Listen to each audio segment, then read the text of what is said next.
When you're finished using the Ninja Blast Max, there are 3 easy ways to clean it. For a quick clean, simply remove the Twist and Go vessel from the motor base, take the lid off, fill with water to the 6-ounce line, and add a drop of soap. Reattach the vessel to the motor base, turn the unit on, and press Blend. After a few seconds, press the blend button again to stop the program. Remove the Twist and Go vessel and rinse the inside with warm water. This is great for occasions where you want a quick rinse between recipes. Alternatively, you can hand wash. Begin by removing the vessel from the motor base and taking the lid off. Wash the lid and vessel using warm, soapy water. Be sure to use a long-stemmed dishwashing utensil to clean the blades. Let all the parts air dry, and then you're ready to go.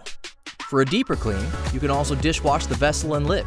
Remove the vessel and lid from the motor base and place each piece separately on the dish rack in your dishwasher. Do not use a heated dry cycle when cleaning these pieces. If you need to clean your motor base, you can wipe it down with a damp cloth. Be sure not to expose or submerge the motor base in water or other liquid. Looking for more recipe inspiration or have more questions? Visit ninjakitchen.com to find everything you're looking for.